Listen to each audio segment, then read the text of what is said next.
अस्सलाम वालेकुम दोस्तों, आज मैं आप लोगों के साथ चाइनीज़ चिकन सूप की रेसिपी शेयर करने जा रही हूँ, जो कि बहुत ही परफेक्ट रेसिपी है। आप लोग फर्स्ट अटेम्प्ट में ही इसको बहुत ज़बरदस्त बना लेंगे। और सबसे मज़े की बात ये है कि आप लोगों को इस रेसिपी में ये भी पता चल जाएगा कि आप लोगों का सूप जो है वो आखिरी चम्मच तक गाढ़ा कैसे रहेगा, सूप में पानी क्यों बन जाता है, सूप पतला क्यों हो जाता है। तो आ जाते हैं जी रेसिपी की तरफ। यहाँ पे मैंने ले लिया है चिकन जो है वो मैंने बोन्स के साथ लिया है। अभी चिकन सूप है तो चिकन के बोन्स का सूप तो अंदर लाजमी होना चाहिए, तो इसलिए चिकन सूप जब भी बनाए तो बोन्स के साथ चिकन लिया करें। यहाँ पे ये देखें मैंने लेग पीसेस ले लिए और उसके साथ हम कुछ वेजिटेबल्स डालेंगे, जिसमें 3 से 4 ग्रीन चिलीज़ है, 1 अनियन है, उसके अलावा 2 टुकड़े अदरक के थे और साथ में 4-5 लहसुन के जवे और 1 चम्मच नमक का डालेंगे, 7 से 8 काली मिर्ची हैं और 1 बड़ी इलायची है। बस ये चीज़ें हमने इसके अंदर डालनी है। उसके बाद हमने इसके अंदर 5 गिलास भर के डाल देने हैं पानी के। पानी डालने के बाद हम इसको कवर कर देंगे और इसको हम 1 सीटी आने तक पका लेंगे। तो 1 सीटी जैसे आ जाएगी, यहाँ पे ये देखें मैंने अब इसकी जो बोटियाँ थी वो निकाल के रेशा-रेशा कर लेनी है और जो यखनी है वो हम बाद में इसके अंदर डाल लेंगे। तो यहाँ पे हम लोग ले लेंगे 2 टेबलस्पून ऑयल। उसके अलावा यहाँ पे 3 से 4 जवे मैं लहसुन के डाल रही हूँ। लहसुन इसमें बहुत ज़बरदस्त टेस्ट लेके आता है, लाज़मी ऐड कीजिएगा। अगर आपको नहीं भी पसंद फिर भी ऐड कीजिएगा, बहुत ज़बरदस्त इसमें ये फ्लेवर लेके आता है।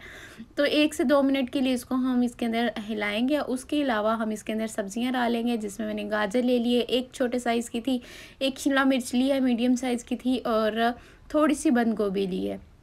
ये सारी चीज़ें डाल के हमने इनको सौते कर लेना है। तो इनको हमने ज़्यादा नहीं पकाना है, इसको बस बिल्कुल थोड़ा-सा पकाएँगे ताकि इसका बहुत ही ज़बरदस्त क्रंची और मज़ेदार सा इसके अंदर फ्लेवर आए। बहुत ही फ्लेवरफुल लगते हैं जब हम इनको इस तरह से पहले पका लेते हैं। तो अच्छी तरह से जब ये पक जाएँगे तो हमने जो चिकन श्रेड करके रखा हुआ है उसको भी साथ हमने पका लेना है। जब भी सूप बनाएँ तो उसमें चिकन को लाज़मी इस तरह से कर लिया करें। इससे क्या होता है, चिकन के अंदर जो थोड़ी बहुत स्मेल बच जाती है बॉयल करने से वो बिल्कुल ख़त्म हो जाती है और सूप आपका बहुत परफेक्ट बनता है। बिल्कुल उसमें से कोई स्मेल वगैरह नहीं आती कच्चे चिकन की।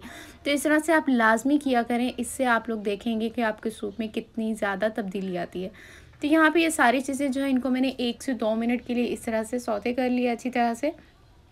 उसके बाद हमने जो यखनी बचा के रखी हुई है वो हमने स्टेन करके इसके अंदर डाल देनी है। तो सारी यखनी हम इसके अंदर डाल देंगे। 5 गिलास हमने यहाँ पे लिए थे। तो अब यहाँ पे जो है हम लोग इसको अच्छी तरह से मिक्स कर लेंगे सारी चीज़ों में। उसके अलावा कुछ स्पाइसेस इसके अंदर डाल देंगे।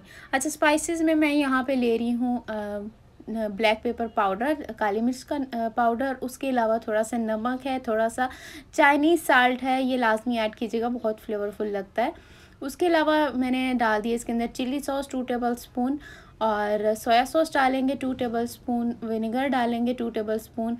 और जी ये सारी चीज़ें हो गई। हमने अब इसको अच्छी तरह से कर लेना है मिक्स।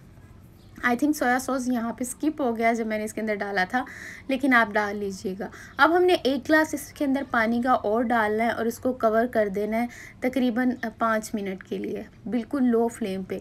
तो यहाँ पे 5 मिनट हो चुके हैं, मैंने इसको अनकवर कर दिया है। हमारी सब्जियाँ और हर चीज़, सारे जो सॉसेस जो हमने डाले हैं, सारे जो हमने इसमें स्पाइसेस डाले हैं वो सारे इसके अंदर अच्छे से अब्जॉर्ब हो जाएंगे। अब बारी आती है जी हमारा सूप पतला क्यों हो जाता है। तो जी आपका सूप इसलिए पतला होता है, आप उसके अंदर कॉर्नफ्लोर जो है वो सही क्वांटिटी में नहीं ऐड करते हैं। आप लोगों ने सही क्वांटिटी में अगर कॉर्नफ्लोर ऐड किया हो तो आपका सूप कभी भी पतला ना हो। मैंने यहाँ पे 4 टेबलस्पून कॉर्नफ्लोर लेके उसको पानी के साथ मिक्स करके रख लिया था और वो मैंने इसके अंदर डाल दिया। तो वो अब ये जब सूप है ये आप 4 से 5 दिन रख भी लेना, ये कभी भी पतला नहीं होगा, इसी तरह से गाढ़ा रहेगा। 1 अंडा लिया था, उसको अच्छी तरह से फेंट के इसके अंदर डाल लिया। अंडा हमने इस तरह से ही डालना है, थोड़ा थोड़ा डाल के 3 बार में थोड़ा थोड़ा सा डालेंगे और इसको आहिस्ता आहिस्ता से हिलाएंगे, तेज़ तेज़ नहीं हिलाना और आहिस्ता आहिस्ता हिलाएंगे और थोड़ी देर बाद हिलाएंगे। फिर आपका सूप जो है वो बिल्कुल परफेक्ट रेस्टोरेंट स्टाइल में बनेगा और अंडा जो है वो इसके अंदर बिल्कुल सही से मिक्स हो जाएगा। अब हम इसको अंडे को 2 मिनट तक पकने देंगे, उसके बाद हम इसकी फ्लेम बंद कर देंगे। यहाँ पे हमारा सूप जो है वो रेडी हो चुका है। तो आई थिंक आपको ये वाली रेसिपी भी पसंद आई होगी। जैसे मैंने लास्ट रेसिपी शेयर की थी उसको सबने बहुत पसंद किया, टर्किश सूप की। उसके लिए आप सबका बहुत ज़्यादा थैंक्स। चैनल पर नए आते चैनल को सब्सक्राइब ज़रूर कर लीजिएगा। वीडियो पसंद आई है तो इसको फ्रेंड्स और फैमिली के साथ शेयर करना हरगिज़ नहीं भूलिएगा। तो मैं उम्मीद करती हूँ आपको आज की ये रेसिपी भी पसंद आई होगी। मुझे ज़रूर बताइएगा कि आप लोग मेरी वीडियो को कहाँ से वॉच कर रहे हैं और मिलते हैं फिर अगली वीडियो में। इसी तरह का कुछ नया और मज़ेदार सा आप लोगों के लिए लेकर आऊँगी। तब तक के लिए मुझे दुआ में याद रखिएगा। अल्लाह हाफिज़।